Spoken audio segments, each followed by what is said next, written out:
Our story starts back in 1844 in not-so-merry England, where a group of weavers, fed up with the high price of company store groceries, pooled their money to buy their own food, creating a new form of business, the cooperative.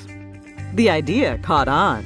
Here in the U.S., President Roosevelt gave electric cooperatives a jumpstart with the founding of the Rural Electrification Administration, the REA, telling American farmers and ranchers, if you want electricity, you can do it yourselves. And they did. Rural men and women quickly began scraping together the $5 needed for membership and equity in the co-op. Up went the poles and wire and lines to bring rural folks what they so desperately needed: power. Soon, electric cooperatives popped up all across the country, transforming the way of life in rural America. Today, there are more than 900 electric co-ops in the U.S., bringing electricity to some 42 million Americans. So how do cooperatives work? First off, cooperatives are not for profit. Money comes in from members when they pay their electric bills. Money goes out to pay co-op expenses. A little bit is set aside for emergencies and the future. Any leftover is returned to members. Pretty sweet, huh? But it's not just about the money. Co-ops exist only to serve their members.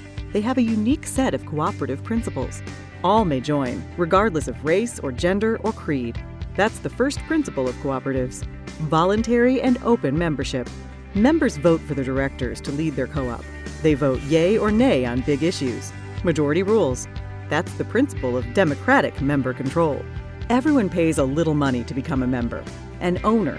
We call that principle participating economically. Cooperatives believe and invest in education, training, and information. That makes them smart and sets them apart. Cooperatives stand on their own two legs. Decisions are made locally for local people. We call that principle autonomy and independence. But cooperatives also work together. They join forces to restore outages after storms, get financing, do research, and speak up in the halls of government. We call this hallowed principle cooperation among cooperatives. It's what makes us strong. And co-ops have a heart, a big heart. They help kids and industries and communities to grow. They give to hospitals and fire stations, ballparks and businesses. Cooperatives deeply demonstrate this principle: concern for community. Community's a cool concept. Communities are just groups of people. And that is the cooperative's secret ingredient. It's the dedicated people who work day in and day out to provide reliable and affordable power.